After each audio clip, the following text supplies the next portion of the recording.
Diego, how you going? Welcome to the show. I'm very well, Nick. Thank you for having me.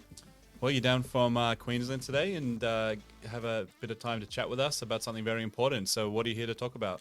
I'm here to talk about company culture. I think I use the analogy, there's a few of them going around, but it's about the old football analogy, having the right mindset, having the positive mindset produces a good result. So company culture today is important. I think we get it from the top down. So Tim Jackson provides that culture, and that kind of goes through to the rest of the team.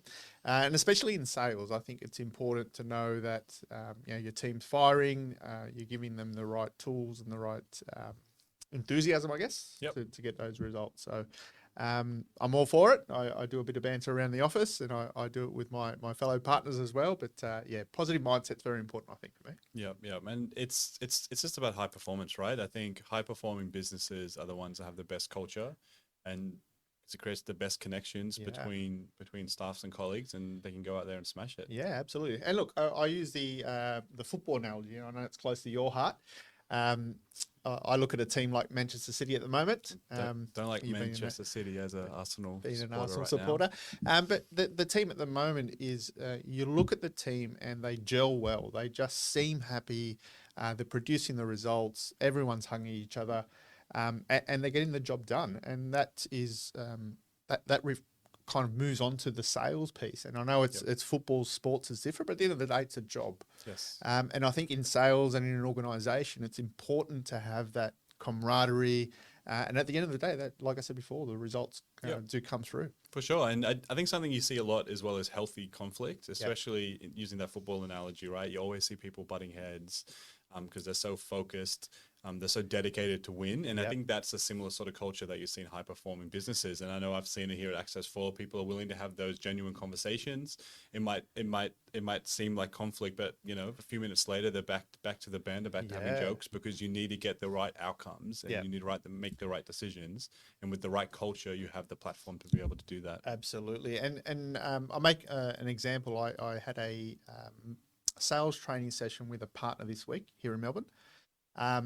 And I hadn't seen them as a group together. So we're in the boardroom and I could just feel they had their own little banter going. We we were going off track a few times, but we're coming back to the main presentation.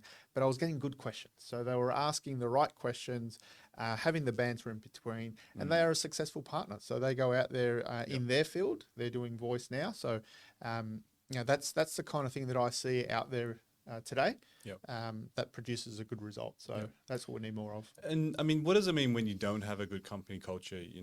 I know some people just want to come to work, get their job done, stay in their lane and everything. And that might be successful for some businesses, but is that something that you see out there with MSPs? Yeah, 100%. And I hear it every day. So the main thing I get from partners today, especially post-COVID, is around finding the right people, finding good people. So it's and I think it happens in every industry, just not in the MSP world. We get a lot of people saying, I can't find staff. Hospitality is a big one. But our partners are facing that challenge today. So can't find good people. And it could be because maybe you don't have the right culture. And then you start seeing your staff moving. You see that high attrition rate. I've always said it in my working career, there's 3 parts to a day. So it's split up in 3, 8 hours you're sleeping, 8 hours you're at home, and 8 hours at work. So if you're having 2/3 of them are pretty bad, you're having a bad sleep or bad home environment, you don't want your work environment to be either, because that kind of, for sure, productivity and efficiency drops. So you just got to make sure you keep the mood up and get the staff at 100%. Sounds good. Well, thanks for coming in. Thanks for having a chat about this very important issue. We'll catch you later on. Thanks for having me, Nick. Thanks, mate. Bye. Bye.